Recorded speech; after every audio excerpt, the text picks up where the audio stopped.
यहाँ पर एक एक प्रश्न खड़ा किया आचार्य विद्यानंद स्वामी ने कि भंग साथी क्यों। पूर्व में कहा कि आपने जो है शब्द भंगी क्यों कहा, अनंत भंगी क्यों नहीं कहा। तो हमारे प्रश्न खड़ा कर उत्तर दिया, हम अनंत भंग हमको स्वीकार है, अनंत शब्द भंग स्वीकार है, पर अनंत भंगी स्वीकार नहीं है। शब्द भंग जो भी बनेंगे वस्तु में 7 ही भंग बनते हैं, उससे अधिक बनता नहीं, कम भी नहीं बनता। अगला प्रश्न है अष्टशास्त्री में, यहां समझा रहे हैं तत्र प्रश्न कुताति चेत शब्द विधेय तत्र प्रश्न कुता। 7 ही प्रश्न क्यों। शब्द विध जिज्ञासा घटनात्, 7 ही प्रकार से जिज्ञासा घटित होती है, अन्य प्रकार से जिज्ञासा घटित नहीं होती। सापी सप्त विधा कुता इति चेत, तो सप्त विधि तत्व प्रश्न कुता, 7 आपने प्रश्न किया तो 7 जिज्ञासा, वह भी सप्तविधा कुता, वो भी 7 प्रकार की क्यों। सप्तधा संसोत्पत्ति, 7 ही प्रकार के संसोत्पन्न होते हैं। सप्तैव संशय कथम चेत, अरे भाई तो 7 ही प्रकार के संशय क्यों होते हैं, और ही प्रकार के क्यों नहीं हो जाते। तद विषय वस्तु धर्म सप्तविधत्वात्, क्योंकि तद विषय वो जो 7 भंग हैं, 7 प्रकार के संशय हैं, उनका जो संशय ना, संशय संशय इधर देखो, संशय पहले संशय शब्द पर आ गया, संशय बोलो, संशय। तो अभी आपको वहां संशय बोलना है, बस सुनो ध्यान से। इस संशय शब्द को मस्तिष्क में ले जाइए आप। संशय हो गया, समकित्सा करिए, संशय हो गया, संशय हो गया। तो संशय हो गया, इसके अंदर क्या भरा हुआ है। नहीं,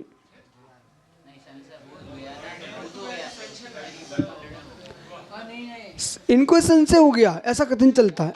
अरे भाई इधर देखो, आप कहाँ दूसरे संशय में जा रहे हो। हम आपको विषय क्या दे रहे हैं, अभी 2 मिनट तुम खुश होने वाले सब के सब। संशय हो गया, ठीक है। चलिए, उभय स्पर्शी ज्ञान संशय है, तो यह ज्ञान क्या है।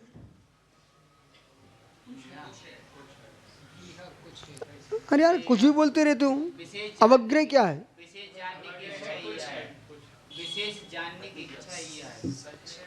यह में संशय रहता है। आप राजवार्तिक से बोलिए, आप संशय पूर्वक राजवार्तिक से बोलो ना आप। अब ठहरो यहाँ पर, ऐसा बोलना नहीं, जितना हम पूछ रहे उतना उत्तर दोगे तो तुम्हारा दिमाग ठीक हो जाएगा। संशय हुआ, यह संशय पूर्वक होता है, ठीक।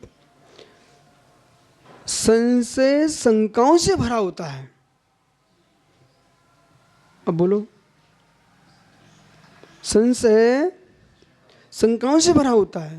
अब और रुक जाइए, संशय संख्याओं से भरा हुआ है, शंकाओं से भरा, जिज्ञासाओं से भरा हुआ होता है।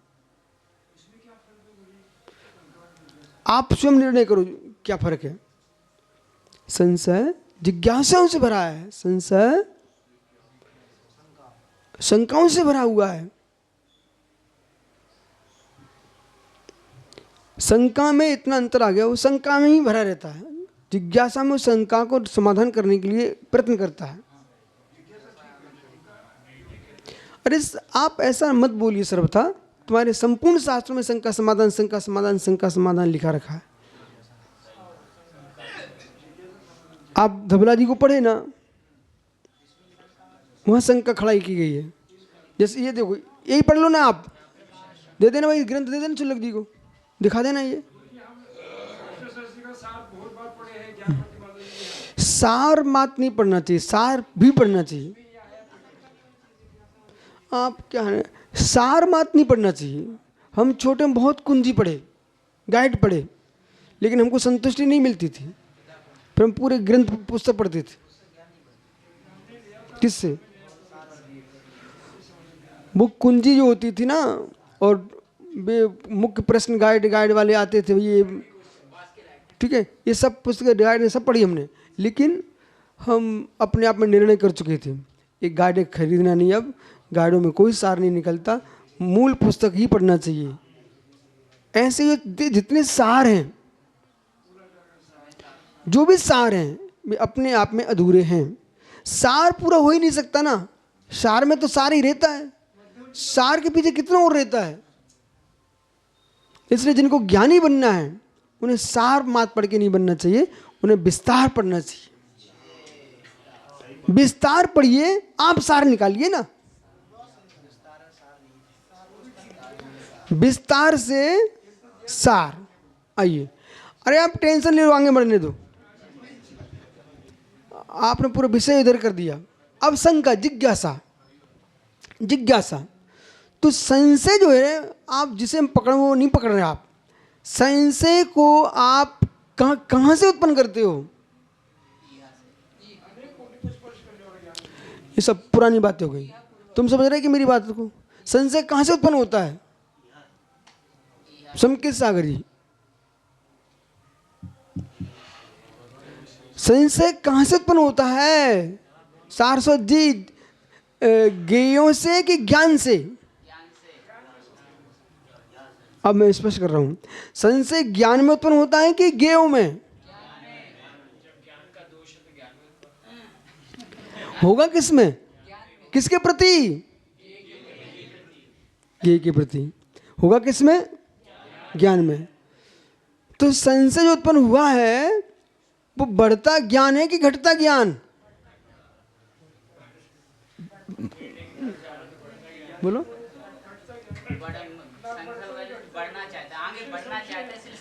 संशय का मतलब आप हीनता में क्यों दौड़ रहे हो? संशय को जो समाधान चाहता है वो वर्धमान हो जाए, परंतु शर्त है, संशय को समाधान चाहने वाले, संशय का समाधान चाहने वाले आगम से समाधान चाहेंगे तो तुम्हारा ज्ञान बढ़ेगा। वो अपने अनुसार तुम शंका का समाधान करना चाहते हो, तुम्हारा सत्यानाश होगा। बोलो भाई। कुछ लोग प्रश्न तो हमसे करते हैं, उत्तर अपने मन का चाहते हैं, भाई हमसे ठुकते भी हैं और मिथ्यात्व को भी चले जाते हैं। यदि उनने मान लिया जल्दी तब तो सम्यक सिद्धि हो जाएंगे, तो उनका कल्याण हो गया। वो माना नहीं तो आपको पता है कितने दिन निकल जाए, आप तो ठोकते फिर। आगम के विरुद्ध ना बोल सकते ना सुन सकते किसी से, चाहे वृद्ध हो चाहे वर्तमान के हो। मैं किसी भी आगम वृद्ध आदमी को स्वीकार नहीं करता। क्यों? अपन को कुमरण नहीं करना, सुमरण करना है तो आप अनुवीची भाषण का प्रयोग कीजिए। जैसा उमा स्वामी महाराज ने लिखा है तत्वासूत्री में 7वें अध्याय पढ़ लीजिए। जिन जिनको आप सब युवा हो, भविष्य में वृद्ध होंगे, सबको अच्छी अच्छी समाधि करना है, ठीक है, अच्छी अच्छी समाधि, अच्छे से समाधि करना है। तो किसी व्यक्ति के दबाव में, किसी स्नेह में, लोभ में, भय में आकर के जिनवाणी के विरुद्ध बोल नहीं देना, अथवा अपनी प्रतिष्ठा के लोभ में। सुब्रत सागर जी, ये 400 से ज़्यादा अपन को संभावना दी, इसलिए उसको समझाते रहते हैं। नहीं, अपने शिष्यों को समझाने बैठ जाएगा बालक कि भाई सुब्रत सागर जी पधारे, वो भी आचार्य महाराज थे, ये भी अपने आचार्य महाराज हैं, बन गए अपने शिष्यों। तो इनने अपने शिष्यों को क्या समझा के रखा? भाई सुब्रत सागर होंगे अपने शिष्यों के आचार्य, हमारे थोड़े ही है, ठीक है। तो इतना हिंकारी जीव निकला, ये ऐसा अपने शिष्यों को समझा रहा है, ऐसा समझा रहा है। उसने कुंद समाप्त कर दिए, उसने भद्रभाव समाप्त कर दिए, उसने, क्योंकि वो इनके आचार्य नहीं है ना। धरसेन स्वामी समाप्त कर दिए, गुरुधर स्वामी समाप्त कर दिए, संपूर्ण पट्टावली आचार्यों की समाप्त कर दिए। इतना ही नहीं किया इन्होंने। क्या कर दिया इन्होंने? क्योंकि इनके गुरु नहीं है ना, ऐसा इनको सिखाया। तो इनके दादा गुरु भी समाप्त, उनके गुरु समाप्त, शांति सागर समाप्त कर दिए उसने, आदि सागर समाप्त कर दिए, छाणी समाप्त कर, सब समाप्त कर। बोले क्यों? मात अहंकार के पीछे, मात मैं ही गुरु तुम्हारा हूँ, बस तुम किसी को आचार्य नहीं मानना। और नमोकार मंत्र की तो धजियां उड़ा दिए। मतलब लोगों को नमोकार मंत्र सम्यक रूप से पढ़ना चाहिए। और अब तुम ये नई शिक्षा दे रहे अपने शिष्यों को। नई शिक्षा क्या देने बैठ गया सारस्वत? बोले कि देखो सुनो, सुब्रत सागरी सारस्वत जी अपने शिष्यों को क्या शिक्षा दे रहे हैं? चतुर्थ गुण स्थान वर्ती के लिए पूरा नमोकार पढ़ने योग्य है। ये जो गुणस्थान है कौन से आगम से प्रारंभ हो गया है, उस ग्रंथ का नाम लेके भेजा जाए कि आप यूं कह रहे हो सारस्वत जी कि चतुर्थ गुणस्थान वर्ती के लिए तो सारे मुनि मान्य हैं। अरे अभागे भाई, तू चतुर्थ गुणस्थान वर्ती को सारे मुनि माने, छठवें गुणस्थान तक श्राग संयम होता है। और श्राग संयम में जो है वंदना प्रतिवंदना की सारी प्रक्रिया, छठ आवश्यक क्रिया, 28 मुख्य कृतिक्रम जो है छठवें गुणस्थान तक हैं। आप पुण्य चीड़ क्यों हो रहे हो? एक आचार्य को नमस्कार करने की जगह लाखों करोड़ों 9 कोटि मुनियों को नमस्कार करोगे तो तुम्हारा पुण्य का ही तो पाप का क्षय होगा। ऐसी शिक्षा संघ को दे करके क्यों तुम उन संघ को मिथ्यात्व में भटक रहे हो? सारस्वत जी, यदि आपने स्वप्न में ऐसा किया तो बेटा तुम्हारे सारे मुनि मिथ्या दृष्टि होंगे। क्यों होंगे? क्योंकि तुम्हें गलत शिक्षा दे रहे हो। बोले इतने आचार आ रहे हैं, उनके विनय करें कि नहीं करें? तुम अपने शिष्यों को पूर्ण गलत पढ़ा के रखा है। विचारों की निर्जय स्थानों को तुमने नाश किया है, विशुद्धि स्थानों का नाश किया है, संकलित स्थान को तुमने बढ़ावा दिया है, लब्धि सार छपड़ा सार का सत्यानाश किया तुमने। श्री धवला जी की 9वीं पुस्तक पढ़ लीजिए आप, उसमें लिखा है कि आपने यहाँ पर न अरहंतों को पहले नमस्कार किया, न सिद्धों को नमस्कार किया, आपने नमो लोय सौ साड़ों से शुरू किया। ये मैं कोई बाहर की बातें नहीं बोल रहा हूँ, आप उठा के देख लो ग्रंथ उठा के। तो 8वीं पुस्तक जिसमें 16 कांड भावना की व्याख्या की गई है, 9वीं पुस्तक जिसमें पूरा अध्ययन करने का द्रव्य क्षेत्र काल भाव की समोषण की व्याख्या की गई है। ठीक है, अब सुनिए, यदि ये सारस्वत अपने शिष्यों से कह रहे हैं कि हम ही तुम्हारे आचार्य, बाकी कोई नहीं है, तो इनको दिग्वंदना भी बंद कराना पड़ेगी। क्योंकि ये लोग सामायिक भी नहीं कर सकते, क्योंकि दिग्वंदना करेंगे ना तो उसमें बोलना पड़ता है। पूर्व दिशा में विराजमान अरहंत सिद्धाचार्य उपाध्याय सर्व साधु जिन धर्म जनागम जिन चेत चेत्यालय, तो इनको ये बोलना पड़ेगा, कृत्य कृत्य ऐसे बोलना पड़ता है। उनको बोलना पड़ेगा कि हमारे सारस्वत मात्र उनको मेरा नमस्कार, भाई किसी को नमस्कार नहीं। मतलब अच्छे तुम चेलों को पढ़ा रहे अपना, बहुत बढ़िया पढ़ा के गए हो तुम। अब सुनिए, नमोकार मंत्र को तुम गुणस्थान क्रम से देख रहे हो। नमोकार मंत्र में जो 5 पद हैं, ये पांचों पदों में जो है नमो लोय शब्द अंतदीप है। पढ़िए, मैं पढ़ा रहा हूं, तुम नहीं पढ़ पाए तो। अंतदीप है, तो अंतदीप है, उसका जब अर्थ करते हो ना तो सम्यक करते हो। नमो अरिहंतारम, तो अर्थ क्या करते हो? लोक के संपूर्ण अरहंतों को नमस्कार हो। नमो सिद्धारम, तो वो अंतदीप आएगा यहाँ पर अर्थ के रूप में। संपूर्ण लोकवर्ती संपूर्ण सिद्धों को नमस्कार हो। नमो आर्यारम, लोकवर्ती संपूर्ण आचार्य परमेष्ठियों को नमस्कार हो। अब ये सारस्वत ने यहाँ पर नाश कर दिया। इनने अपने चेलों को क्या पढ़ा दिया? बेटा यहाँ पर नमो लोय सब आर्यारम नहीं बोलना, फिर तुम्हारे संग के आचार नहीं है ना, तुम्हारे संग के नहीं है ना। मतलब कितना निडर जीव हो चुके हैं जिन्हें आगम से डर समाप्त हो गए हैं। इतना पागलपन छा गया जगत में, विवेकहीन हो रहा है जगत कि भाई भले तो हमारे शिष्यों, मैं तो ये शिक्षा देता हूँ, जो भी आचार्य परमेष्ठी हैं और आगम की परिभाषा के अनुकूल रहते हैं, उन सभी आचार्यों को आप अभिवादन कीजिए। क्यों? दंसन नान पहाड़े वीर चतुर्थ पायारे अपम परम जुंजई सुआरी मुड़े छियो। हम परिभाषा से बात करूं? ओ भाई सोदर बंद्र, जेब भरिए की खाली है, निकालो। मुझे तेरे एक सिक्का नहीं चाहिए, मैं पैसे मांगने वाले साधु नहीं हूँ, भिखारी नहीं हूँ, लेकिन पैसा निकालो आप, जल्दी निकालो। ये मुद्रा है, मुद्रा है, आपकी जेब में थी ना, इसलिए आपके जेब के पैसे ही पैसे हैं ना। बिल्लू भाई, जेब खाली है, भरी है, चलो तुम अंदर बैठे हो। ओ ऐसे खड़ा भाई, सनाबद हैं हैं, हाँ प्रांजल भैया, वो जेब में से पैसा निकालो। देना नहीं, कोई मुनि को पैसा देना इतनी हत्या का दोष लगेगा। हाँ पैसा निकालो, जल्दी निकालो, जल्दी निकालो। अरे मित्र तू जल्दी पैसा निकाल, निकाला। सुनो सौदरविंद्र, अपना तुम्हारा पैसा कहाँ है? भैया निकाल के रखो। प्रांजल, अब बताओ सौदरविंद्र, आपके हाथ का पैसा पैसा है कि इनके हाथ का भी पैसा पैसा है?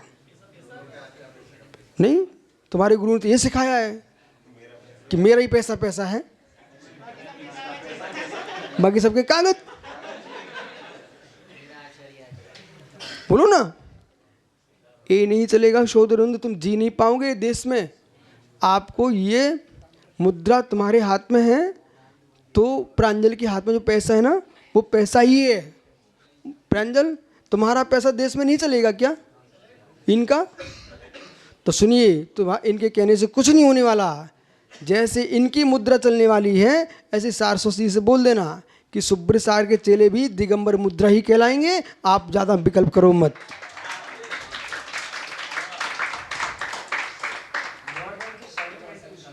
देश का हस्ताक्षर गवर्नर जनरल का जिस पर है, समझ रहे कि नहीं?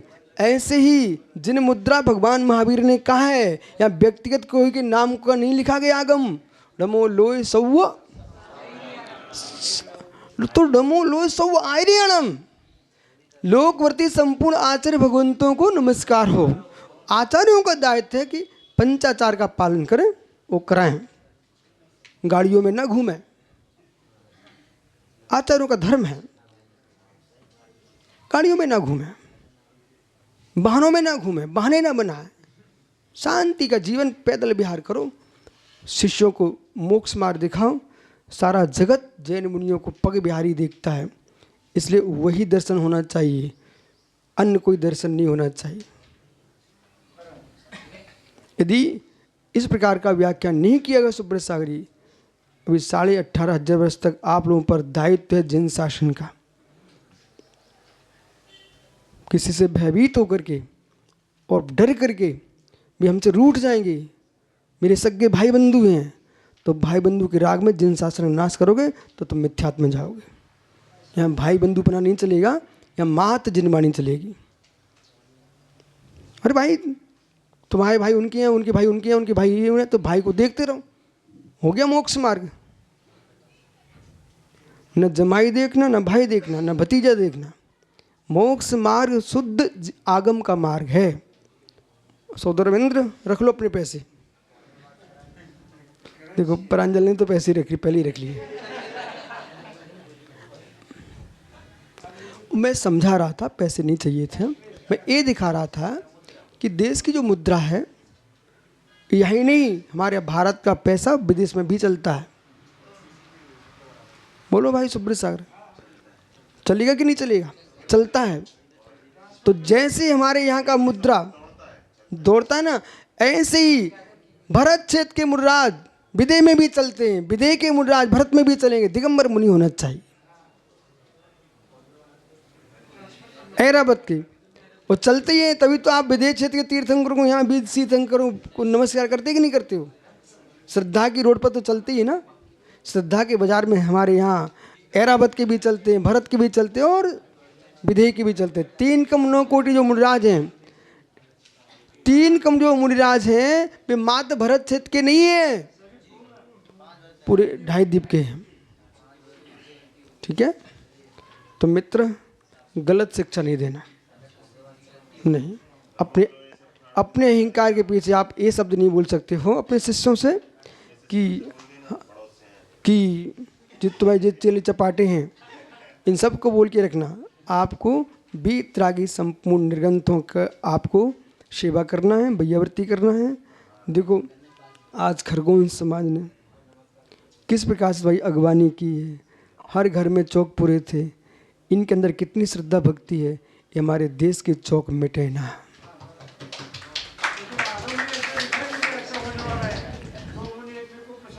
आइए,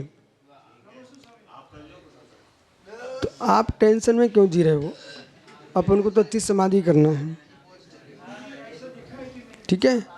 लिखा रहने दो। तब भी ऐसा भी लिखा है, रमोलो सब साहुड़म, और पंचम काल की अंतिम श्वास तक भावलिंगी मुनि होंगे, ये भी लिखा है। ठीक है, दो स्त्रियां नंगी नृत्य कर रही हैं, उसका अर्थ ये था कि कलयुग में ऐसा समय आएगा कि साधु साधु से झगड़ा करेंगे, वो ठीक है, लेकिन ये नियामक नहीं बनाओ कि करना ही चाहिए झगड़ा। आइए, ऐसा लगता है कि सारस्वत जैसे लोगों के ऊपर ही ये पूरा पंचम काल मंडराएगा, यही दूसरे साधुओं से नहीं मिलेंगे, बाकी पूरे देश के मिलते रहेंगे।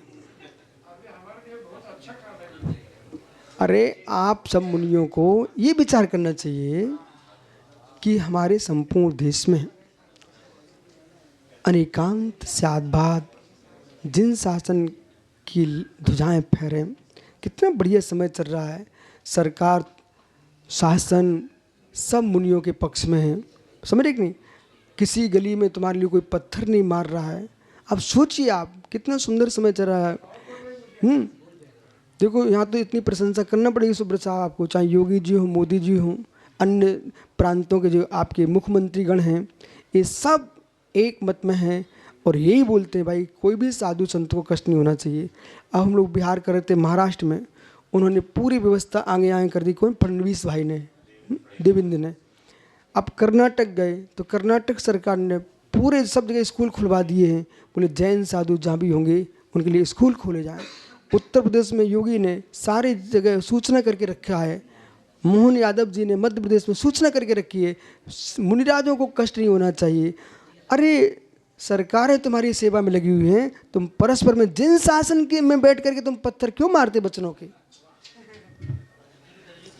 ठीक है, आइए अब देखो डॉक्टर, ज़्यादा बातें नहीं करो, फिर प्रवचन को जाना है।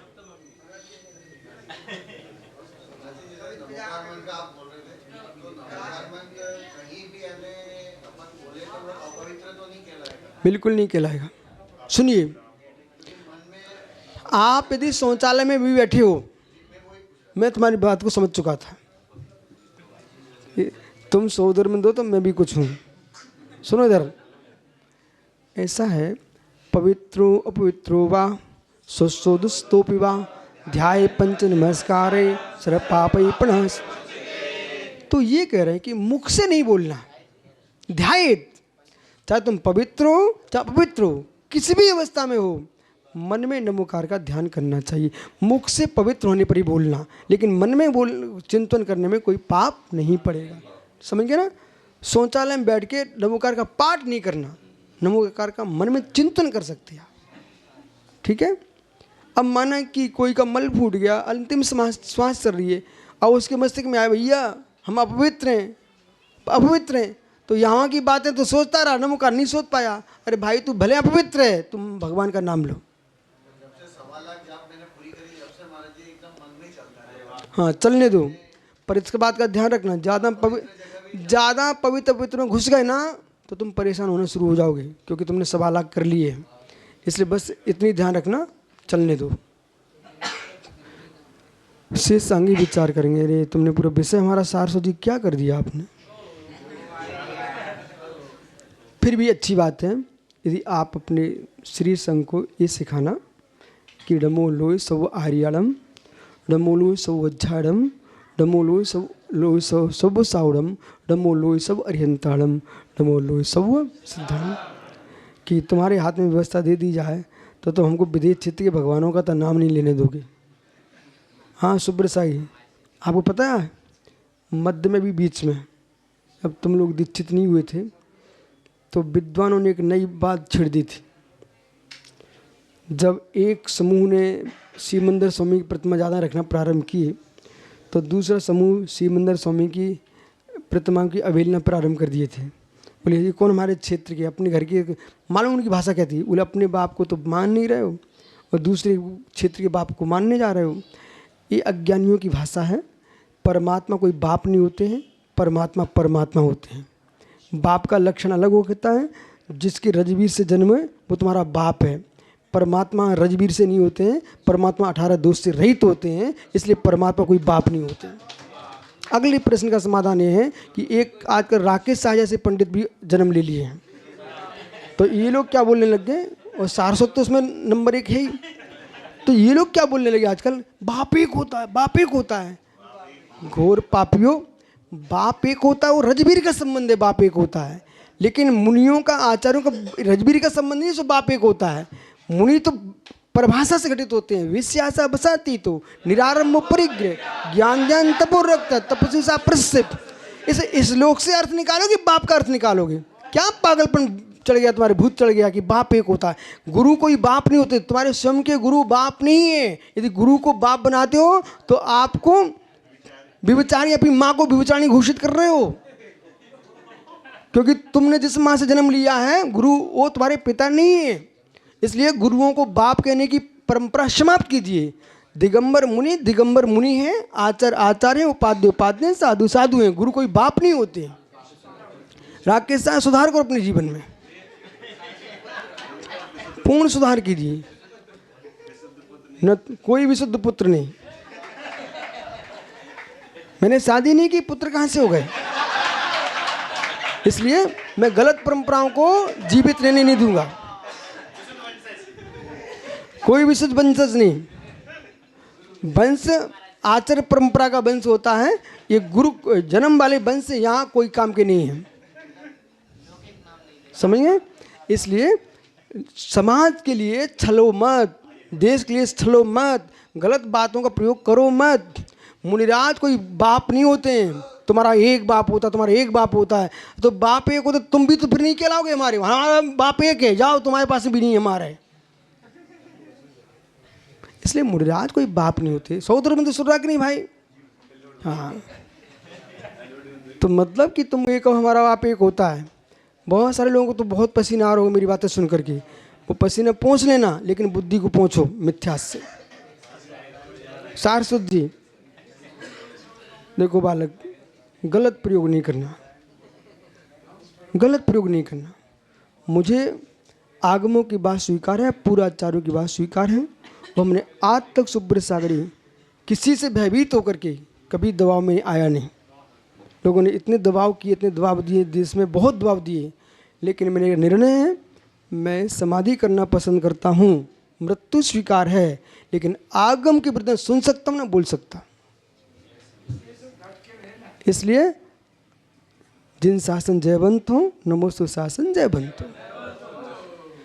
इसलिए संपूर्ण देश के मुनिराजों को, आप सब श्रावक श्रावकाओं का कर्तव्य और मुनियों का भी कर्तव्य, ये गलत नहीं कहना कि चतुर्गुणस्थानवर्ती सबको पूजे बाकी ना पूजे, ऐसा नमोकार का अर्थ नहीं है।